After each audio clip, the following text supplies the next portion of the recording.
eventually delete and discard the photograph and work purely from memory. This is very important for me because through the process of memory, I'm forcing myself to stay away from trying to capture a literal likeness, and instead I'm reacting to the mark making and the paint application that is happening in front of me. I'm very inspired by artists such as Rembrandt, Francis Bacon, and Alex Merritt, and this is titled Selfie number 8. It's the 8th one in a series. There's 2 different series that are going on within my work, but as of right now I have about 24 different paintings within this series, and yeah, thank you.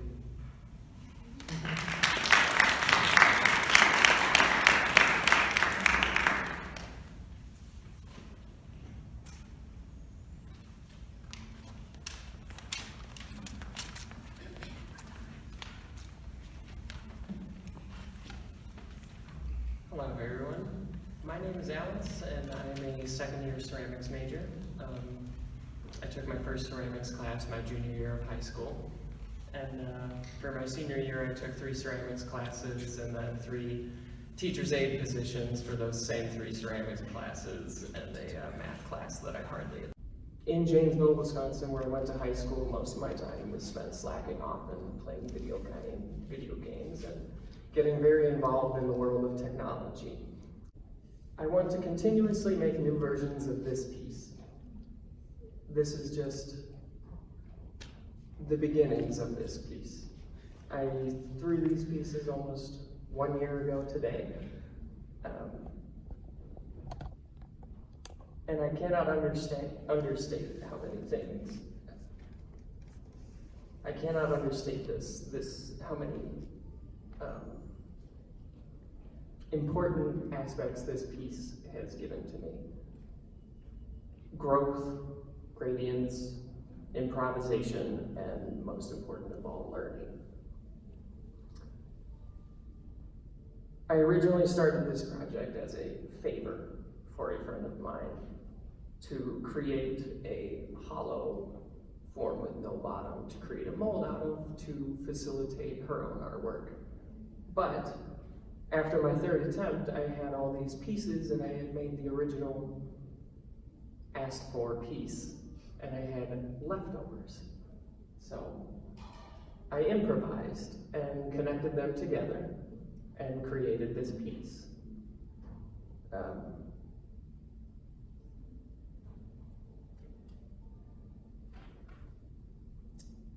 For this piece, after throwing the sections and assembling them, I had put it back on the wheel and textured the surface because I didn't really believe I had the skill to lay out a fully fleshed out design along the surface of this piece.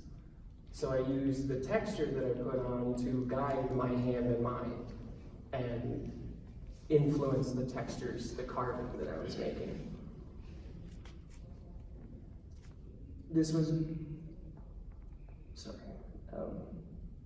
it took probably about 25 hours of carving to go through this, from each band all the way down with the pedestal clear and clean.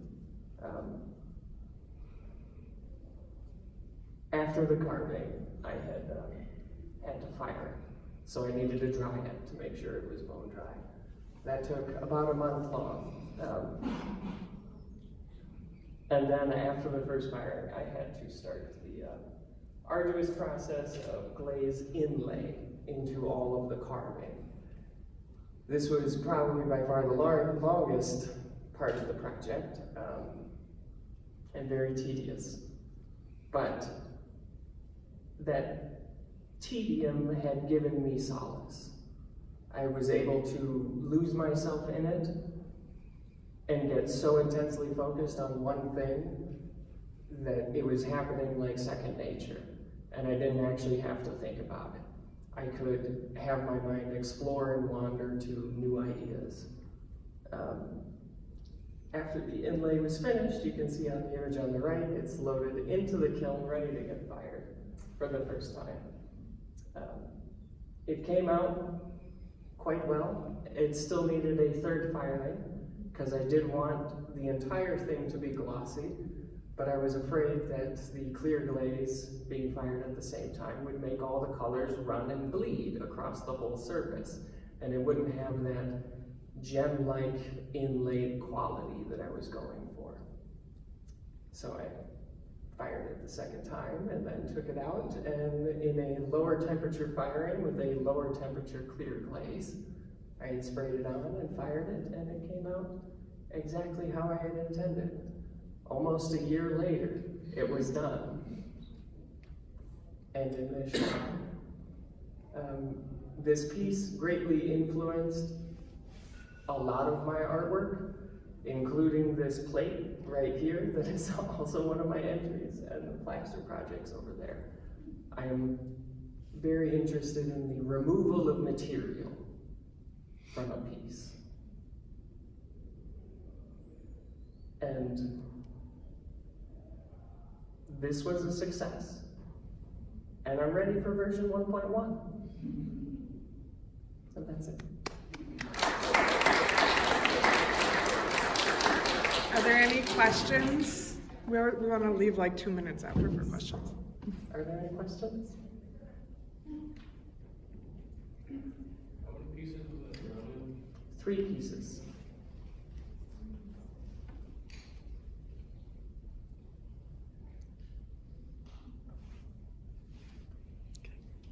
Yes. What are your ideas for version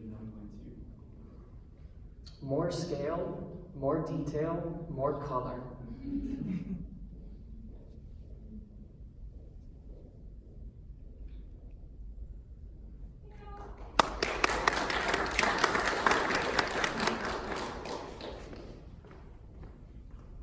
Hi everybody, my name is Carter Woods. Oh, hello. And before I start, I just want to say thank you to the art gallery for having us. This is why I love to create, like to see a lot of faces doing what they love. And my name is Carter Boris. I'm a UW Milwaukee College of Letters and Sciences French major in French translation. Don't ask what I want to do with that, I have no idea. And I'm minoring in studio art design. This is actually my first semester in that, so I'm fairly new with like the art world and like networking. Yeah, so because of that, people mainly know me through creation of music. I guess I'm a singer, songwriter, and Dog Bad. We're a local Milwaukee band. We recently played at 4 and 4 Live on 88.9 FM and the Backroom and Collectivo. So very important stepping stones. And we have plans to record. I'm influenced a lot by my ability to write songs, just because there's a certain process that I think is very similar in all kinds of like media. I think I draw a lot of inspiration in my pieces from having a very strong idea of how to form a narrative around song. And so my hobby is painting. I have a painting here, but I couldn't get a nice picture of it. I'm very influenced by expressionist pieces, so more specifically German expressionism, just very detailed lines and kind of that like vulgarity. I love the gesture and the almost like the violence of figure. So I experiment a lot with the play of color, light, texture, and gesture. And I like to get a viewer to like notice the fine details that I put in randomly off the top of my head. Here's some of my other works. I like to play a lot with what it feels like to have like anxiety or paranoia, and I'm really into this idea of like being overwhelmed by input, and I think a lot of my pieces kind of convey that really well. Here's some of my other works. The one on the left is a positive and negative figuration we had to do for a 2D concepts class that I did.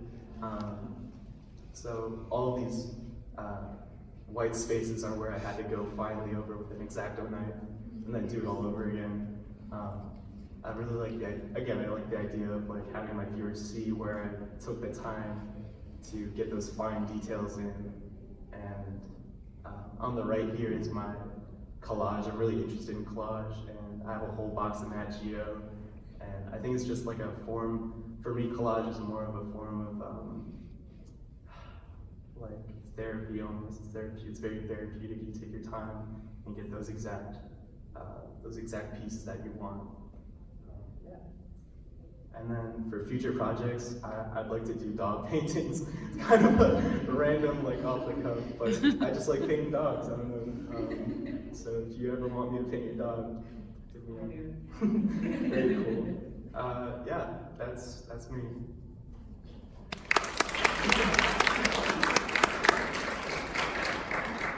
Is this the moment of questions? Yes. I was wondering for your figurative work, what sort of references are you using when you paint? When I paint, like Like, are you looking at any photographs, or are you just like? it's all over the place. So I do some. That's a big question. I do image. Like for this one on the right, I used a photo, but for most of my work, I think of it, and then I look at pictures, and then I think of it some more, and then I try to figure out like how can I skew that a bit or like make it look odd. I don't know. Good question. Anything else? Very cool. Thank you. Thank you.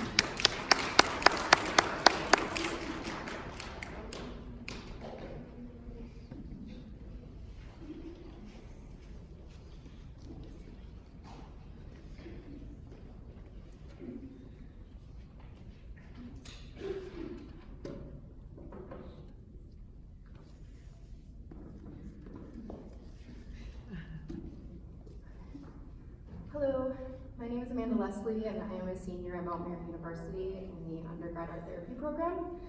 I'll be graduating this May. My time at Mount Mary has given me a lot of resources to deepen my understanding myself as an artist, and I'm very grateful for this. The work I'm going to be showing you today are pieces that I created over the past year and a half. During this time, I had access to a metal studio, and I spent some time exploring my relationship with painting. 4 of the pieces shown here are in the show. A lot of my work focuses on memory and trauma, specifically from my childhood. When I recall a memory, I am flooded by the emotions that were felt in that moment, whether they are light, dark, or confusing. This work aims to encapsulate the way that this is felt in the body. I also aim to create work that allows the viewer to question what they are experiencing while interacting with my work, possibly recalling their own memories while doing so. This is an image of the railroad tracks that were in the forest behind my childhood home. This home and the surrounding locations are where most of these memories are recalled from.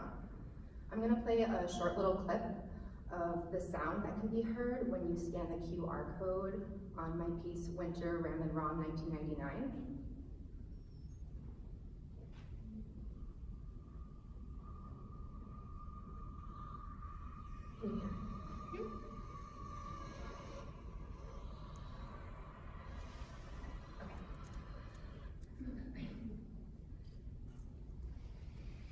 Winter Ram and Rom 1999 is this sculptural ring, which is meant to encapsulate a memory of hiking through the forest behind my childhood home with my father when I was very young. When recalling this memory, I feel it through light, sounds, and temperature. The memory is not quite accurate, like most memories are, which I feel this piece showcases, as it is far more rigid, and the sound heard is less sweet than it was when experienced initially. This next piece is called Nosh. It's a combination of 3 objects that represent my understanding of certain memories and traumas now looking at them as an adult. The mouth spoon is actually a casting of my own mouth. And the copper plate that is etched has the lyrics to Rafi's Apples and Bananas, as well as my handprint from when I was about 5 years old. The cup has a plate inside etched with a little like monster guy that I created around that same age. And there's also ashes beneath that plate.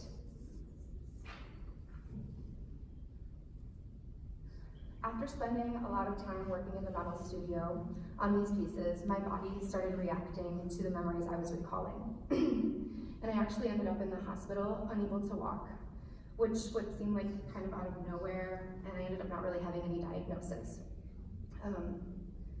Coming back from this a few months later,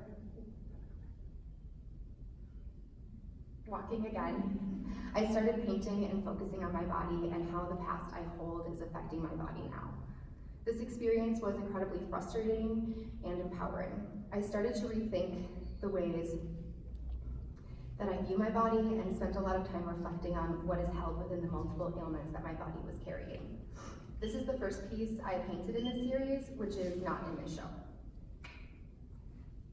Overcome is in the show. It is a self-portrait where the viewer is holding the perspective of the ground. I like to think of this painting as an ode to my body and its strength. I aim to challenge my own idea of what made me beautiful and strong. The painting captures a dreamy space where I am conquering everything that is now beneath me. This last piece, which was made the most recently, is meant to demonstrate the way that body experiences the trauma associated with loss and grief.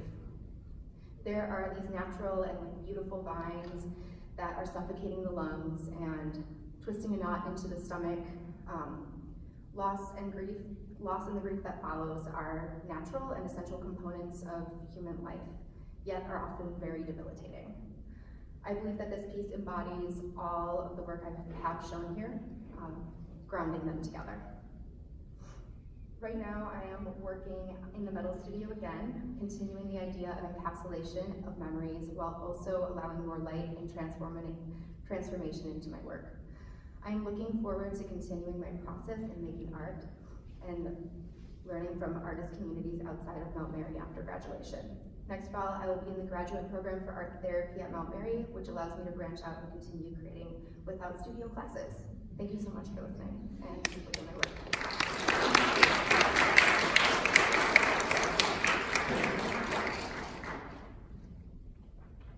Any questions? Can you explain how this was made, this piece? Yeah, so the lungs, first I created like a coil vessel of each of the lung, like each lung, and let it dry a bit, and then what is it called?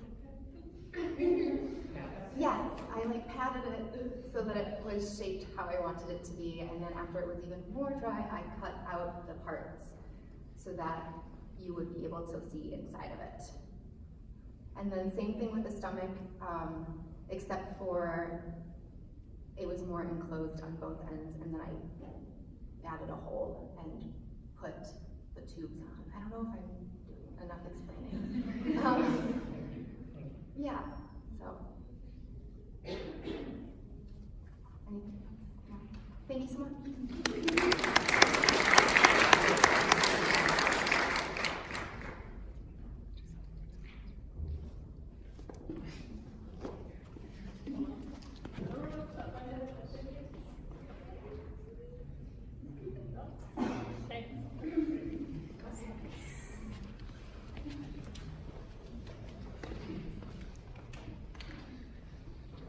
Hi everybody, can you hear me?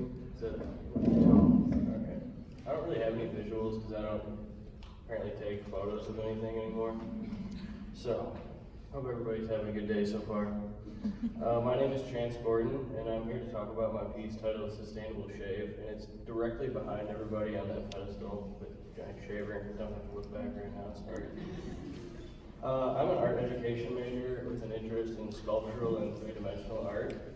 I first became interested in my 3D work in my junior year of high school with a newfound love of pottery. I became fixated on the idea of creating a functional object that has permanence and impact on the holder. And this caused me to put all my attention trying to perfect one part of my artistic path. As an art education major, I was required to take classes of all different expressive medias, and I feel this has had the most beneficial impact on my artistic career so far, because I was forced to leave my comfort zone of making functional objects on the potter's wheel to media that I've never worked with before. My functional work on the potter's wheel was meant to enhance the experience of the holder, and when I think about my sculptural work, I want to alter the way we experience the objects that we hold or see. So my piece, Sustainable Shave, is a wooden model of a plastic disposable single blade Bic razor, like the ones you can buy at gas stations. Literally everywhere you can buy these things. So my piece is roughly like 7 times larger than the actual razor it was modeled after, but it uses a completely different material. It was constructed through an additive process using pine wood, and pine wood is a soft wood which is viewed as sustainable because of its quick growing nature. I wanted to take this idea of sustainable material and utilize this to improve the insupportable means of production of the single-use razor, or pretty much any single-use objects. The idea of artistic medium becomes an important role in the creation of my work. I believe the material uses of plastics to create tools or objects that improve our lives for minuscule amounts of time is not worth the suffrage of our ecosystems and our environment. So many of the single-use products made from plastic are not recycled, as probably many of you guys know. The Environmental Protection Agency reports that in 2017, the US alone produced like 35,000 tons of plastic, and 26,000 tons of that just ended up in a landfill. So it shows we don't really have much of a means of either recycling or renewing these products. So this shows we're being careless and don't think about the longevity of the products we use. And I chose the product of the shaver because it's a product that is pretty much gender neutral, and most adults use this product in one way or another, and this is an object everybody is familiar with. The product of single-use Bic shaver is meant for convenience, and this ties in with the sustainability aspect of my work. When looking at single-use products on store shelves, many of them connect with hygiene or beauty. And I find it interesting as a culture that we become more worried about our appearance rather than the impact these products we use will have on the environment around us. So a clean shave will only last a few days, but the disposable product you use to achieve that will probably last far longer than your time on Earth. And within my work, I aim to inspire others to become more honest with themselves and honest with the people and ideas around them. I wish to help people understand the impact of their actions. My goal has been to become more disciplined in areas of my life that I've found become too easy or kind of mundane. So I feel our culture is so focused on convenience and the ease of access that we forget the means it takes to create the products that we usually take for granted. The Sustainable Shave is a piece that I made that made me realize my love of creating objects that challenge the viewer. I would like to continue to explore all different media, as I find there's something to be humbled by in learning the new form of expression. So as an art educator, I'm concerned with making sure the kids that I teach, who are going to be going into society eventually, have a healthy understanding of who they are and why they do the things they do, and what it takes for them to do the things that they do. Currently, I'm a gymnastics teacher, and I've been an instructor for about 7 years. I completely love it. I haven't been able to find a new job. So, yeah, I'm kind of stuck on that. I learned from the children that they just want to know the inner workings of the world around them, just like everybody else. So I believe it's my job to help them understand and be aware of the consequences our actions have. Thank you.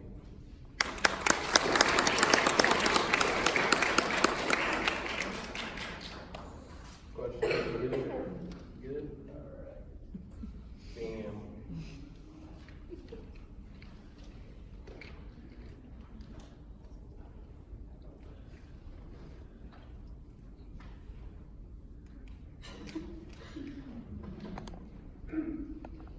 Okay, hi everybody.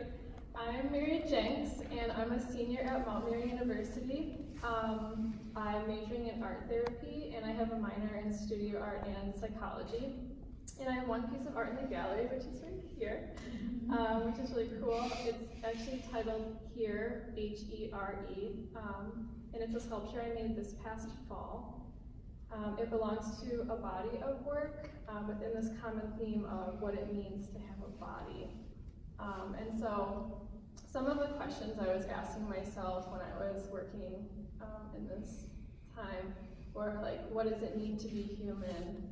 What does it mean to have a body? What is a physical human experience? And what's it like to have my body? And how do I relate to things that look human but aren't human? I'm also interested in uncanny and distorted human forms. So the sculptures in this body of work kind of like embody all those thoughts that I have. I also want to point out that it's like an honor to be here, part of this show specifically, because as I was walking around looking at all the other art, I see a lot of connections between my art and the other art in the gallery. A lot of like themes of like the human condition, which is really cool. And so a lot of my inspiration comes from Kiki Smith and Alberto Giacometti, not only because they both make their sculptures like in the human form, but they're also thinking similar themes that I'm thinking about, the human experience and like what it's like to have a body, which is really cool. So I'm gonna go through some of the pieces that are in this body of work. This is the first piece. The body of work is titled Unsettled. And so, yeah, so this is weight, and it's these like big heads made out of paper mache and paper pulp. And then I did somewhat of a performance piece with them where the head that's on the chair, I like put on my body and I walked around my college campus, and so there's photographs that go with it where it's just kind of like me. And there's also a video component that is not included in this show, but yeah. Can you feel your feet? This one's really similar to here because I took plaster casts of my own feet.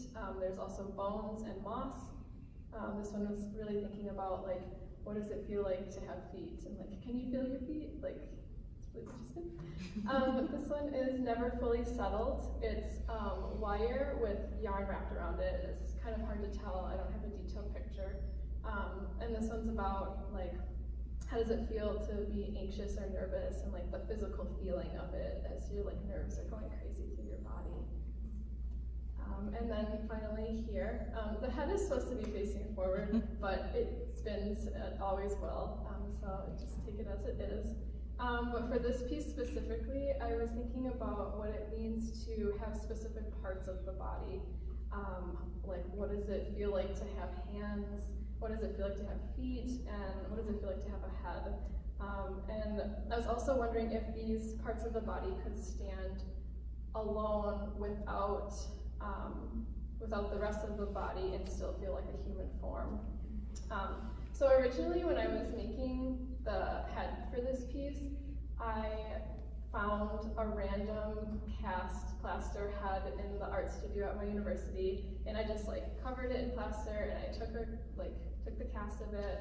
I don't know whose face it is, but when it was all like hung just like this, it didn't feel right because it wasn't my face. And so it felt like I was taking somebody else's identity. And so I took it upon myself to reconstruct the head in my own image, since the rest of the body is in my own image. And I wasn't only reflecting on what it's like to have a body, but what it's like to have my body. And so the outcome was a lot more successful, in my opinion, after I used my own face. And then all of a sudden, the piece becomes about identity and vulnerability. And this really challenged me to remove myself from the piece, because it's vulnerable to have like casts of my body up here for all of you to see. But if I remove myself, like, this is just plaster and wax, another form that's not me. And if I'm being honest, it's my favorite work that I've done by far. So right now I'm still working in this theme of what it means to have a body. I've continue to think about it since last semester and like going forward. And I'm currently exploring how I can embody these themes in other art mediums, like metalwork, drawing, ceramics, and painting. If you're interested in seeing more of that, you can follow my Instagram. There's a really fun video on there of my face getting cast in plaster for this piece. Yeah. And then, yeah, that's all I have. I just want to thank everybody for coming. It's been such an honor to be here and like be surrounded by all these cool young artists and to have the opportunity to talk about my art. So, yeah. Can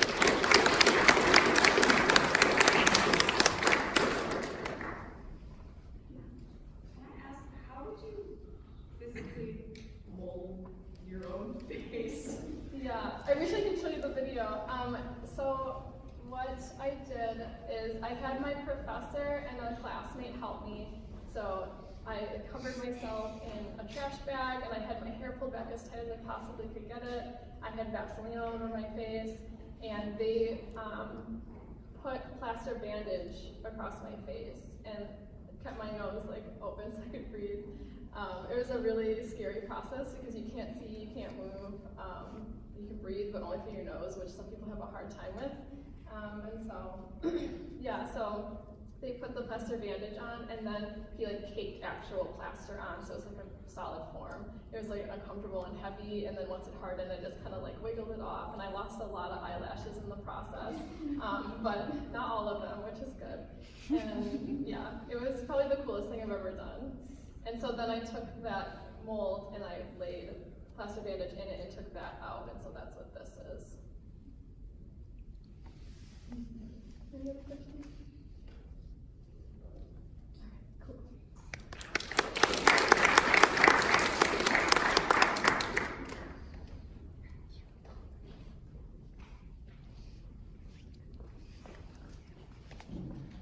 Oh, we're lucky, we're kind of similar height, so this works out well with the microphone. I drank a lot of coffee before I came here, so if I started talking really fast, someone flagged me down or something, I don't know. But hey, what's up? My name's Allie, and I'm just gonna jump right into it. We're just gonna have a good time. So my work, I have two pieces in this show, which I'm so very grateful for. This is one of my paintings, and then the other one's over there on the wall. But for a really long time with my painting, I was striving to find a place that rested between a touch of abstraction and observation. I was initially, when I came here in 2016, whatever, yeah. I was really interested in things like order and rules, observation, like I said, chance, and having fun, because what else would I do if I wasn't having fun? I've always loved observational work. It's what got me really excited, and foundational projects that everyone I'm sure did, like drawing still lifes and in-class figurative painting was just really exciting to me. So for a long time, I made small drawings, like they're really small, of observed figures in class, and even things like keys and lifesaver candies and clay models that I was making. But most recently, I spent last semester painting a dozen or so self-portraits, which after a long time looking at yourself in a mirror like that gets really annoying, I'm not gonna lie. But I tried this because I was not only hoping that this would sort of work out all of the problems that I was thinking about, but I would also be able to discover a way of tying together all the things that I was interested in and bring that into a contemporary fine art context. Unfortunately, while I was really interested in the drawings I was making, I was unsatisfied in the end with them staying as drawings because making paintings was always the end goal for me. So through a few more experiments and a lot of frustration, I arrived at where I work today. Each painting I have made within the past 6 months or so has been joyful and made me engaged in the process and brought me a lot of fulfillment. There we go. Okay, so slide 1, this is my piece, Valenzuela, which was done from a live model and has gone through a lot of iterations. By that I mean there's a ton of layers to this piece. I wish I would have included a picture of how it looked in the beginning because it is is a lot different now. But this painting was likely the one that's taken me the longest as well, because I had to let it sit for about a month and really just stare at it before I got to working at it again. However, it's also a painting that taught me a lot about problem solving and cementing my relationship to the work. This is the second piece that's in the show. I did this was one of the first ones that I did on paper, and I really had a lot of fun pushing the materiality of the surface. I was able to sandpaper down layers that I thought I'd lost already when I covered them up with other thin layers of acrylic, and find something new altogether, which was really exciting to me, and that's what one of the techniques that I've ingrained in my practice now. This is the second iteration that I did on paper, and it was surprisingly the fastest one to date, because this one did not require as many layers. I sort of remember laying down the first layer of paint, and then suddenly the painting was like, stop, don't touch me anymore, I'm done, don't come near me. And I was like, okay, you do you. So I'll just rest here for a second on this slide. Ultimately, the process in which I work is to paint from photographs I've archived or live models. I use markers or artist sticks to do an underdrawing and build up the surface of the painting with a predetermined color palette that allows me to showcase light, form, and space. The initial color palette is very important to me and to the ultimate construction of the piece. If the palette isn't where it needs to be in the beginning, then the entire work falls apart before it's even begun. Subject matter is entirely subordinate to the values of process, paint, and significant form. I have been approaching figuration as a formal device to talk about surface quality, painting over narrative, creating variety, and reacting to specific moments. I wanted to use figures to construct a drawing or a painting rather than use a drawing or painting to construct a figure, if that makes sense. One of my biggest inspirations is figurative painter Elizabeth Payton, and she said that people are an occasion for painting, a place for me to put a lot of my feelings about life.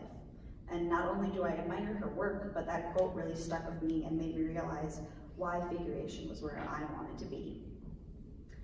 I think a lot about each piece I make like it is a being of its own. It has thoughts and feelings. They get mad and sassy with me. They tell me what they need. This relationship allows me to hold a conversation with each piece. For me, it's like I'm carving away at the surface, adding and subtracting until finally I see them staring back at me. I don't know what they look like when I start each painting, but I always recognize them like an old friend when I'm done. So this is the last picture that I'll be showing you. This piece is one of my most recent finished paintings. I toyed around with the name of it for a while, but I finally landed on Royal Plum because that's just kind of what the color palette felt like to me. These final two slides were each show pieces of information that I'd like to carry into the future. I love when the figure starts to dissolve and disappear altogether, or when shapes encompass more than one thing, kind of like with that pink form happening there. I want to explore that concept more as I start to use more than one figure in each painting, and I will be working larger. The painting in my studio right now is 6 by 5 feet, and it's been giving me a lot of trouble. And I'd like to slowly incorporate more background scenery or perhaps more pattern. In the end, though, it'll all depend on what the paintings tell me they need. Thank you.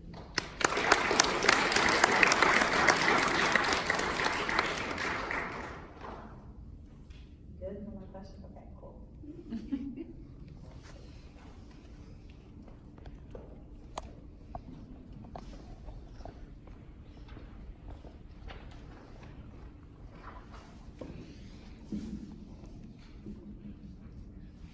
Hi, I'm Mary Krell. I'm going to mainly talk about the piece that I have in here.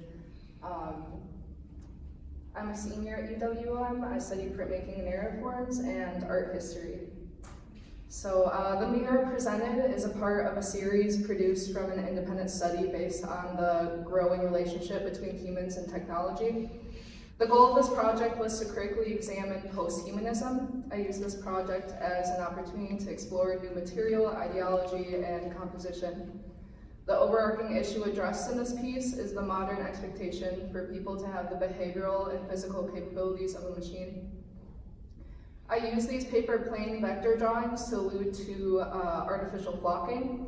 Flocking is the collective behavior of decentralized, self-organized systems. There's a parallel between swarming behavior of insects, shoaling of fish, and herd behavior of land animals. In 1987, Craig Reynolds created simulation behavior called voids, a shortened version of birdoid objects. So in the left bottom corner, I took this class on processing, which is like a programming class, and we talked about flocking, and that's an example of it in the left-hand corner for code for it. He basically created a mathematical function to describe selection, alignment, and cohesion. So Reynolds taught a computer how to mimic a natural function of life. So that's like, wow. Taking these blocks of paper planes and arranging them in the shadows of a head contemplates our increasingly digitized self. The planes were drawn from observation and superimposed on a random image of a high contrast portrait. As you can see in the top, that's like pretty much my process in making the image. This project was inspired by a need to reject common printing surfaces. I really was getting tired of printing on paper and fabrics all the time, and I felt like I need to push myself to do something else and like live in like our postmodern art time and somehow. So I felt industrial materials, glass, and acrylic ink are appropriate for the moment of this piece. The mirror provides a plane that is inherently inquisitive of the viewer. This thought keeps in mind Boyard's approach on relational aesthetics, a set of artistic practices which take as their theoretical and practical point of departure the whole of human relations and their social context, rather than an independent and private space. The mirror has a role to expose the reality that art exists only within the context of the artist, the object, and the participant. So the mirror reinforces the viewer as a co-author of the piece as the viewer fills the canvas. The object becomes viewer and the viewer becomes object in this piece. I like to think of this as, in my other mirror pieces, because this is like one of 3 and part of a series of 4, that the mirror pieces are kind of like the Great Oz, like you are playing, like somebody brought to my attention, like it's kind of a scary thought being, you know, Dorothy or the Lion or the Tin Man or the Scarecrow looking into the Great Oz. So speaking on the color in this piece, I use factory magenta and cyan frequently in my work as it separates myself from the canvas. The artist's hand is removed in this decision. This further supports an intersection between our world and that of AI. The cyan and magenta refers to anaglyph 3D, a stereoscopic effect achieved by chromatically opposite colors. The opposition in these colors is energizing and has a vibrating effect when they interact with each other. The colors enhance this idea of chaos in the piece. So this project is kind of a constant thought of mine. I hope to continue this series and to never stop contemplating my digitizing self. Thank you guys. Good. Any questions?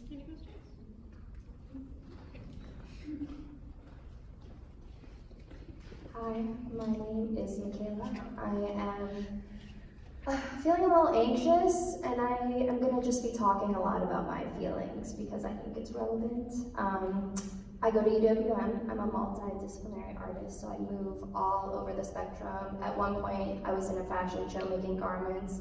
Next point, I am hand building sculptures out of clay, and now I am using pastel on canvas, which has been a dream.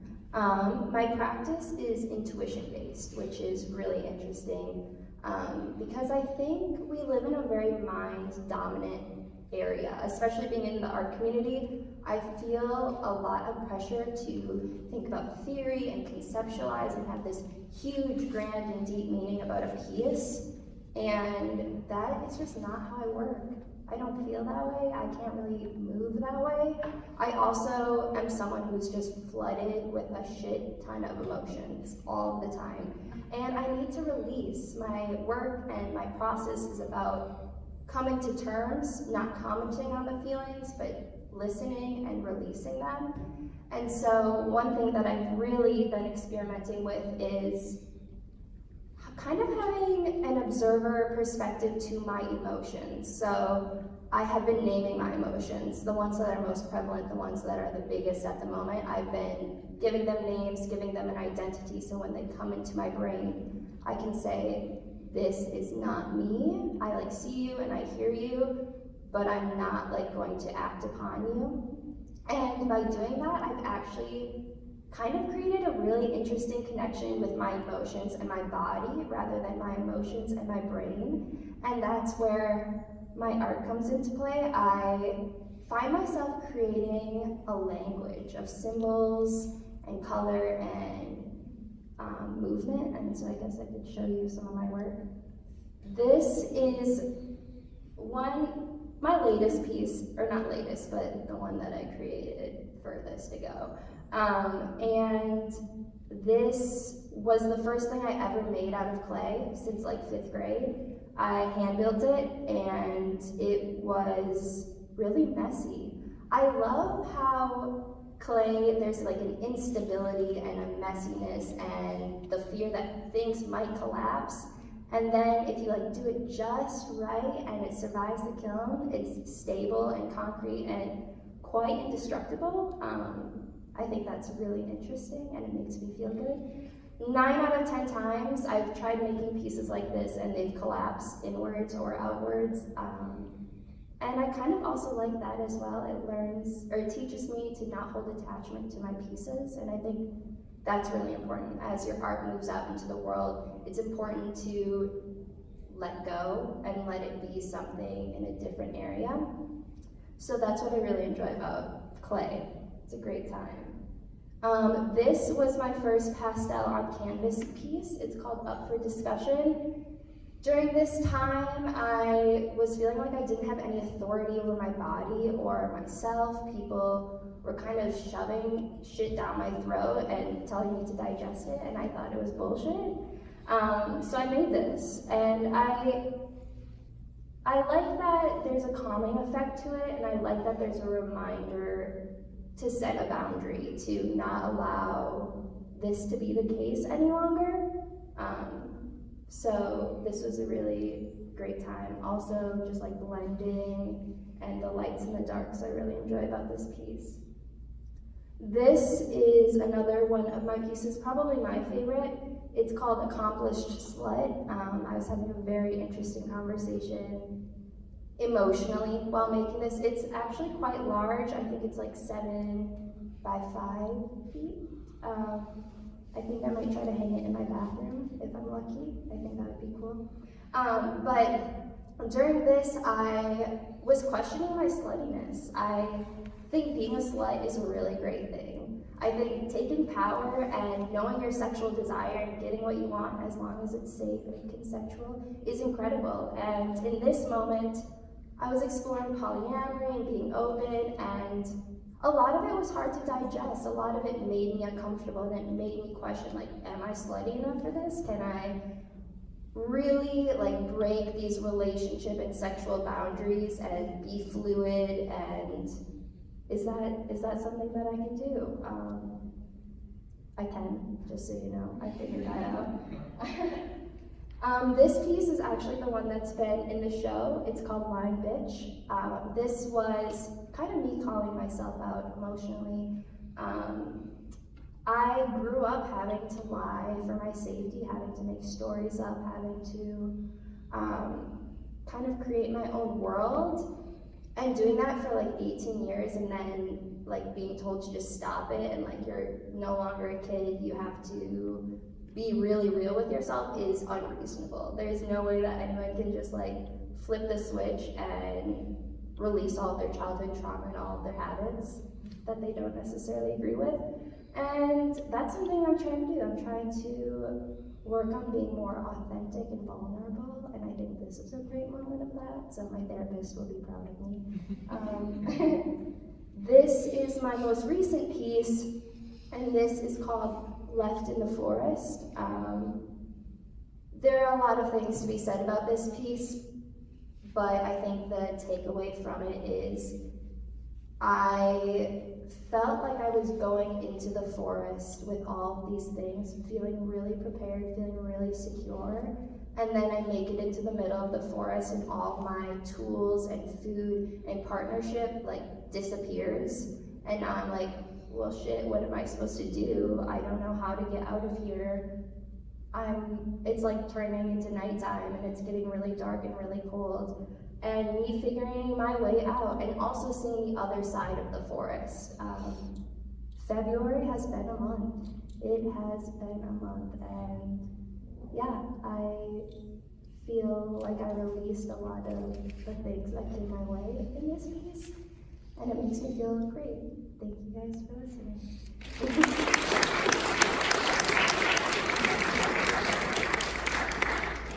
Any questions? Hi. Thank you. Thanks. I tried to be like vulnerable and intimate, even though it's really scary, especially because I only know one person in this room. So I hope you got that. Thanks.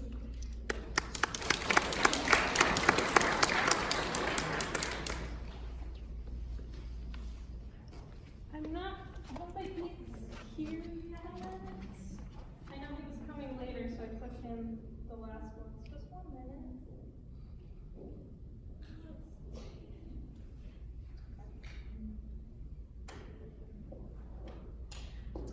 Since Nick's not here, we'll probably end the talks if he comes back.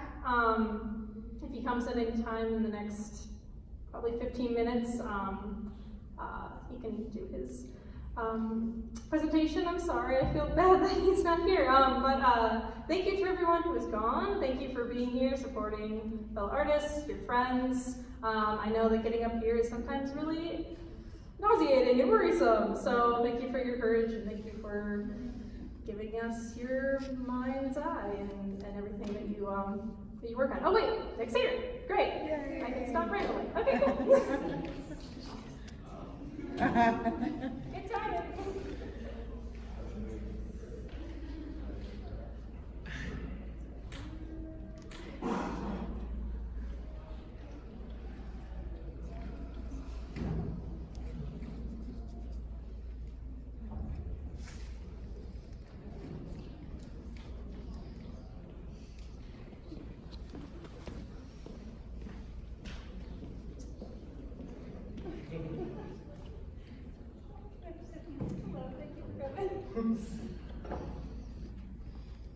My apologies for being late. I was taking a good turn.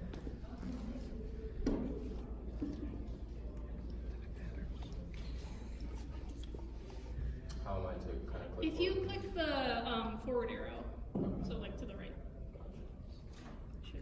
Hello, everyone. Okay, perfect. So I've kind of decided to, well, I'll introduce myself first if you're not familiar. My name is Nick Drain. I'm a junior at the Milwaukee Institute of Art and Design. I have 3 works in the show, this one over here, titled One for Us, and then 2 more over on this side, titles of Black Bear Study and Untitled Portrait of Uncle T and his sons, Greg and Josh. And so I kind of decided to start my presentation with this Susan Sontag quote, which reads, "In teaching us a new visual code, photographs alter and enlarge our notions of what is worth looking at and what we have a right to observe. They are grammar and, even more importantly, an ethics of seeing." And that's pulled from On Photography from 1977. And so I kind of chose to begin this talk with that quote, as I felt it was one that I've encountered recently, and it's kind of a really good description of how it was that I was viewing images when I was making the work that you see of mine in the show. And it's kind of become really doubly relevant in terms of how I was reading photographs then, and how it is that I read photographs now, and I'll kind of explain a little bit more about that in a moment. So for this image, which it felt kind of pertinent to include, if you're not aware, I was graciously awarded the Best in Show for this year's exhibition for this image here, which is the photograph of Uncle T and his sons J and G. And so, kind of starting with this image, a lot of my work and a lot of my practice at this moment in time, then making it also now, has functioned as kind of a process of inquiry. And so, the work more so dictates to me than I do to the work. And at the time, my particular concerns were exploring Black masculinity and using my work as a moment to kind of understand my existence in relation to that. I very often described the work I was making then as kind of a process of echolocation. So a definition via my proximity to related things and kind of image making as a means of self-definition. And so in that work, the studio environment kind of came to function as a stage, and performativity was utilized as a means to define. And that's kind of very much the case for all of the works here. And so I only showed this image in the three because the other two are in the room and I can save some space in the slideshow. But I'll talk about the one for us really quickly. And a lot of the time in my work, I'm kind of using the work to ask questions. And kind of using really open-ended questions to guide my inquiry. And so with the one for us portrait, a number of guiding questions for that were, for one, how is it that the totality of Black masculinity can be held in one photograph? And that's kind of an impossible question. And for that reason, it felt like a really pertinent one to attempt to answer in a really kind of furtive effort in going through that process. And in making that image, I began to equate the camera itself as a kind of stand-in for the viewer, which implied a number of power dynamics and also implicated the camera in the process of making images, which for me led to a lot of other questions, like how is it that you can make a viewer see the product of their looking? And that's a question that I was also encountering in this photograph over here. And then lastly, how is it that an image can direct its viewer? So in that image, I'm doing a lot of thinking about how is it that I can make an image that functions for one population as one thing while simultaneously being a different space for a different population.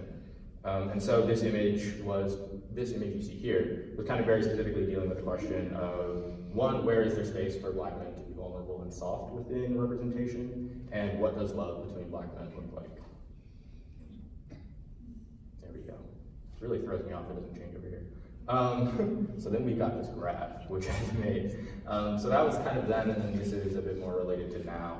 And via my research and the thinking about the camera representation, perception, and subjecthood, I arrived at the triangle, and specifically its triangular relationship between the viewer, the subject, and the maker.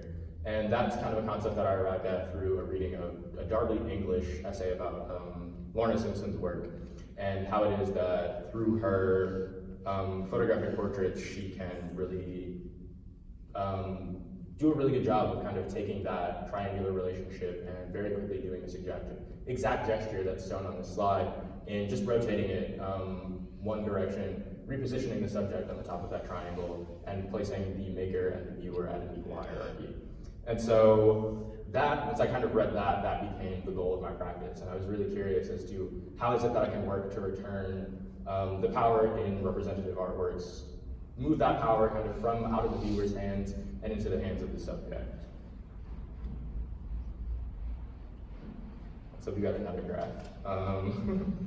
And so with this one, the triangle kind of came to be really, really relevant to my work, and I'll kind of explain why for a number of reasons, but this graph is kind of the strangest way that I can describe the work that I'm making now.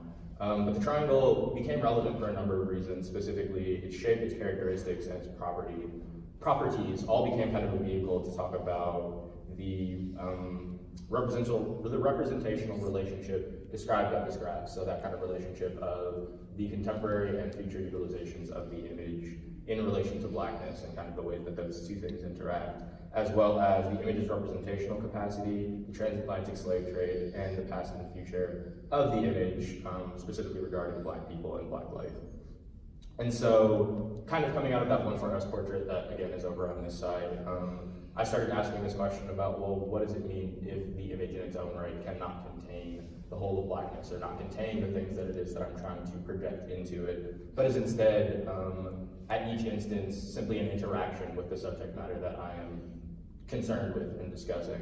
And so I kind of arrived at this graph in which the image becomes something that subject matter is bouncing off of and comes into contact with at one point, but is not totally entirely contained by. And so with that, those are kind of remnants of thoughts that were coming out of that one for us portrait again, which I find myself returning to a lot, in specifically what it is that the camera can do and cannot contain, and led me to this shape, which has become very relevant in my work. And so lastly, this is kind of the quickest trajectory I can give of the last 8 or so months, which is basically all of that thinking kind of led me from photograph and representation to camera and image. So here we've got a number of works kind of made sequentially. We've got an image performing a sculpture, we've got image as sculpture, and then we've got some sculptures that are specifically thinking about images. That last image is just a shot I took in my studio last night, actually. And so throughout all of my work, I'm kind of employing the image and the sculpture specifically to investigate the value of visibility, the image's capacity for representation, the ways in which the image and the camera directly practice violence upon Black bodies. And the goal of my practice is to, with all of that in the pot, reconfigure that surveilling power dynamic that takes place at the site of any image, to return power to those, or from those, excuse me, who see by the way of the white gaze to those that are then rendered hypervisible. So that's it.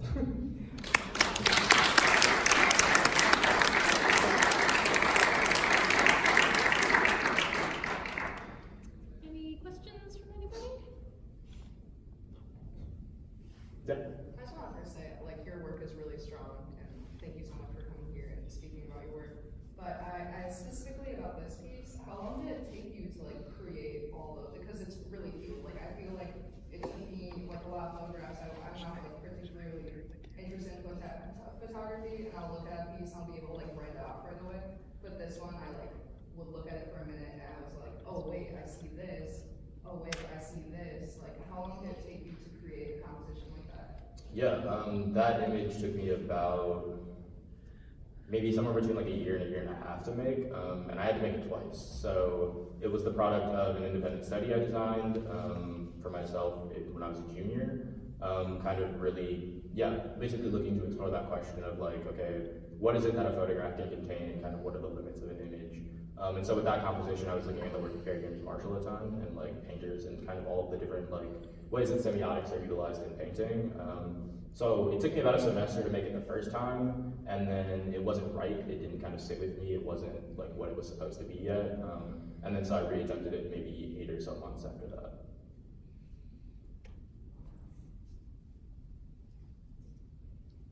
All right, thank you.